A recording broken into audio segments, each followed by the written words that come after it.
Good evening, everyone. I'm Karen, and you're watching Lady Kraken's Lair. Tonight, I'm going to update you on my tarantula molds that I'm doing. And this is the one that I did, and I have the video for. That flower is just as hard as it can be. All I have done different since the video is I poured in a layer of Pearl X Interference Violet. And let me tell you, I really like the effects I got. I mean, look at this.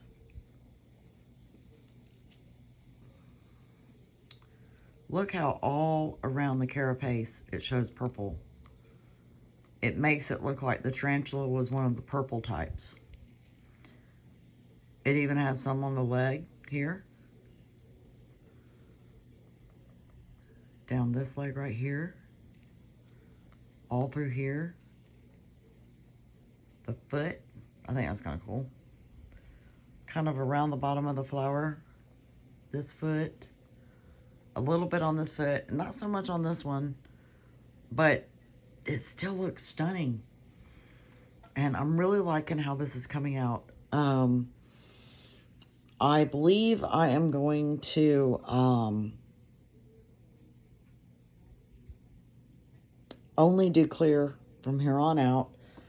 I did add some rocks, purple rocks for interest, and to kind of match the purple interference. So that worked out well. And I'm going to do another layer for you here. Now, one thing I did do, and I didn't video it because I wasn't sure how it was going to turn out because the molt was a little more crunchy, is this one right here. This is a molt from my Mexican red knee, my Brachypelma hamori. I say hamori, some people say hamori.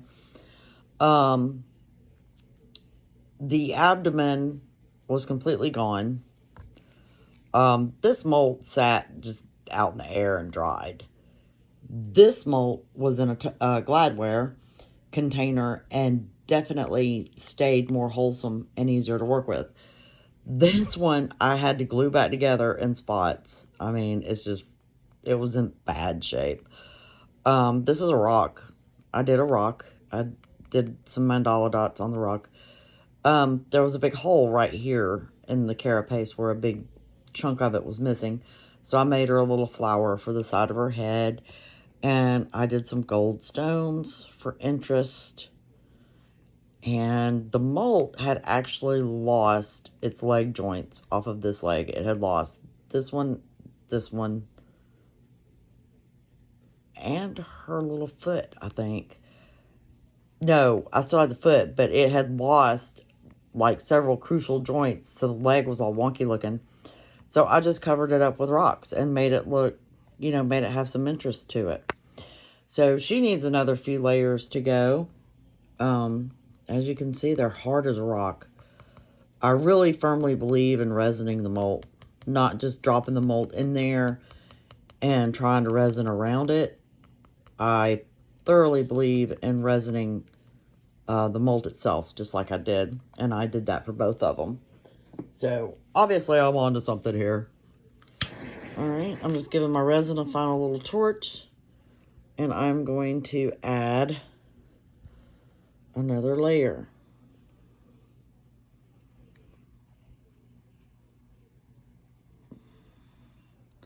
I don't want to go too thick because I'm doing it little by little.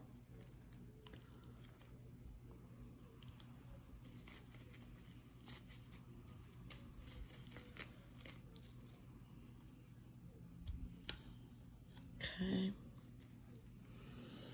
And it spreads out pretty nicely and evenly. Yep. The rock's now covered. That's good. Got a little bit left to cover on the carapace right here.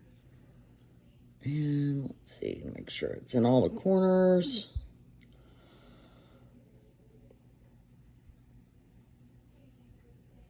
Up here so. All right, good. All the corners. All up against the back. I think this is going to turn out neat looking. Looks like I got some gap edge right here. Let's see.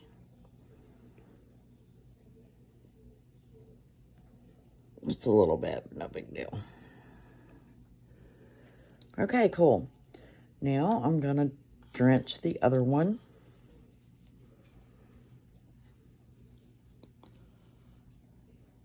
That flower is definitely hard as a rock. You put somebody's eye out with that flower. It's kind of been a pouring point the whole time, so.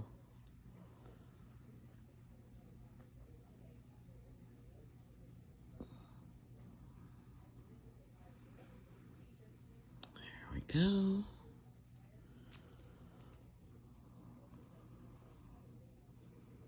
Yeah, my ring light's right in your vision, isn't it? There we go.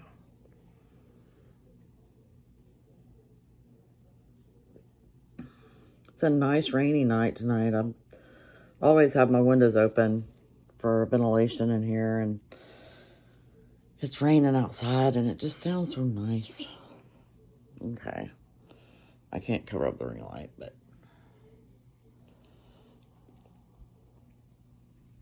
So now we've poured another nice layer on here. All right. Make sure all corners are covered. Most likely. Because that was a bit of a, kind of a big dump in there. Right.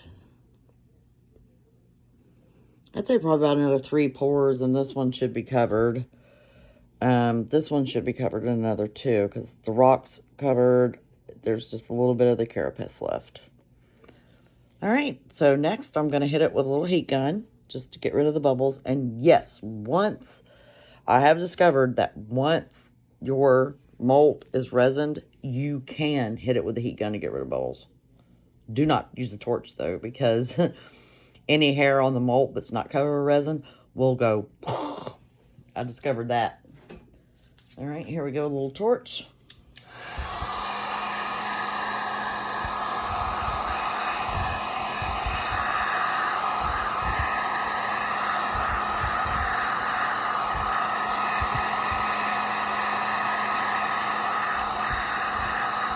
I'm not too close to it. I'm about 4 inches away from it.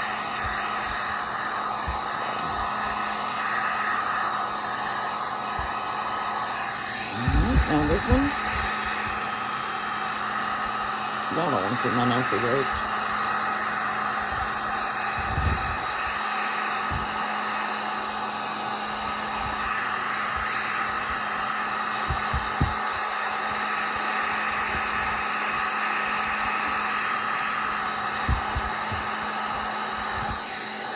Alright guys, that's pretty much it. What I will do is I'll sit out here for a few more minutes and hit it with the heat gun once or twice again. And then in the morning, I'll do another layer. Y'all have a great night. See you soon.